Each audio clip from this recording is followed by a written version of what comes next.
Hello everyone, welcome back to a new video. So let me first introduce my colors I'm using. The white are the pigment drops from Etta Art. Then I have here the Red Dahlia Mica powder from Laura's Art Corner. I have the coral resin ink from Etta Art. And I have a magenta, and this is a Colorshift from Let's Resin. So as you can see, I want to go with reddish colors, and I'm starting using the coral, the resin ink. I mixed it rather transparent, even though it looks quite opaque here, but it's transparent. And I'm pouring a thin stream around the edge. So you see, I'm taking my time. I'm pouring from a little bit up higher. And actually, I've done a very similar pour with more organic colors. And I thought I'm gonna go red this time. And no, it's not a Christmas pour, because most people mainly use red for Christmas or for Valentine's Day. But I thought red is such a fantastic color, belongs actually to my favorite color. And yeah, I thought I'm gonna go red. The mold I'm using here is the L size Oriental holographic tray mold from MoldsandShapes. So yeah, there's this holographic design. You cannot see it right now, but there is. Anyway, so I've used here all my coral, and yeah, here's the wonderful Red Dahlia. I'm pouring this on top of the red coral, also taking my time for doing this. So you see it. If there are some noises in the background, please have mercy. My boyfriend is having the homework today. And yeah, I'm starting actually on the day when this video will be launched.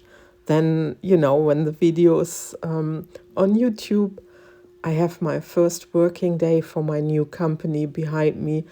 And I hope that I won't be too tired then and that everything went well. So you see, the new year brings a lot of new things for me, especially work, and work is very important. So anyway, fingers crossed everything will work well. So, and now I take my clear resin, I'm pushing out my colors. The reason I took my time, also with the mica powder which I've poured, is because I wanted the mica powder to stay on top of the resin ink. Because when the mica powder goes to the center and on the clear mold where there's no resin, then you sometimes have not so nice effects from my point of view, but sometimes you just cannot avoid it. Anyway, I spreaded my resin. I'm using here the ultracast resin. It was actually the last bit of the ultracast resin I had. And when I went on holiday, I needed to take another resin with me. So yeah, I need to order some ultracast resin again, but it will be fine. So I just made sure I got all the bubbles which might be trapped on the bottom with my dotting tool, that I removed it. And now I can use the next color, and I go again around the edges. And this is the Colorshift, this magenta. So I'm also pouring quite thin from up high, you see it there.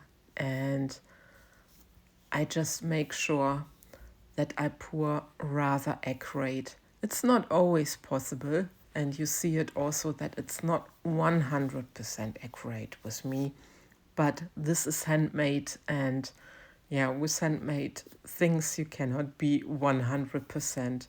But I think this belongs also to art, that you have your own touch, and even, you know, if it's not 100%, it often has very beautiful effects. So never worry about anything.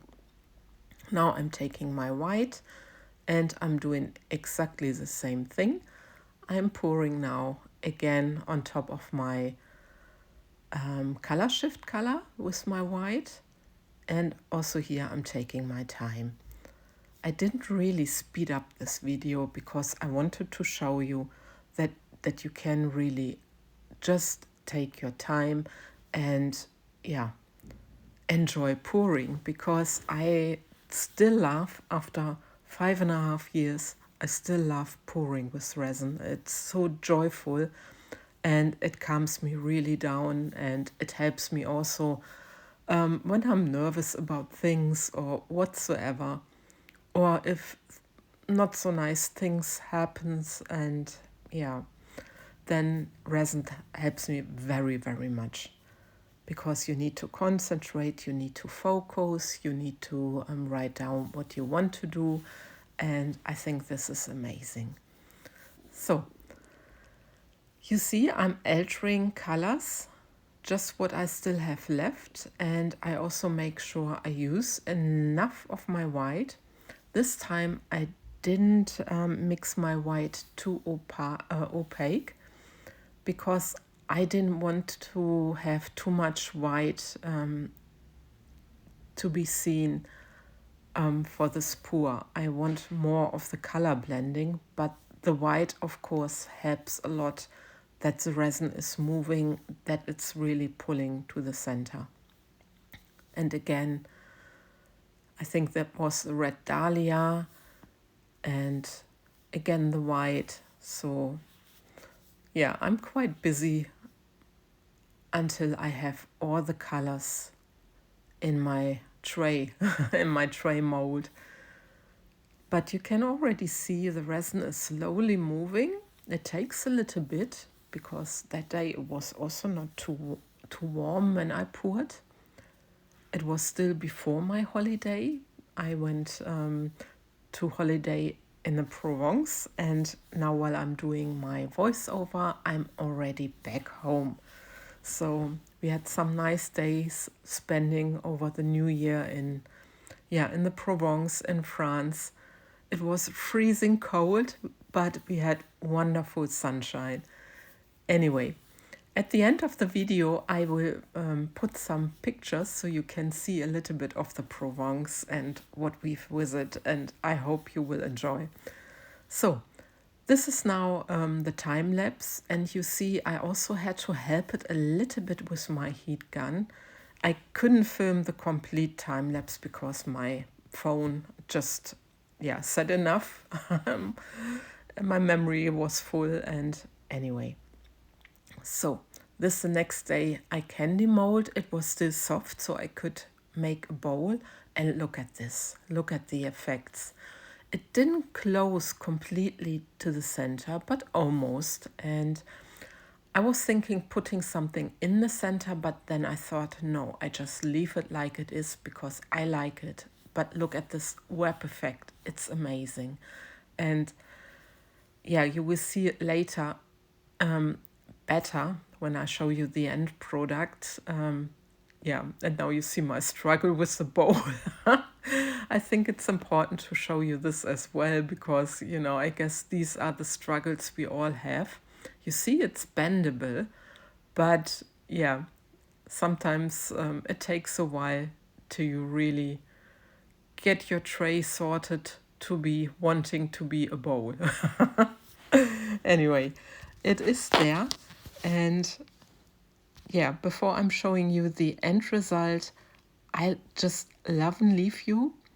I add the pictures from the holidays in between, and just take care, guys. Thanks for watching already. Bye bye.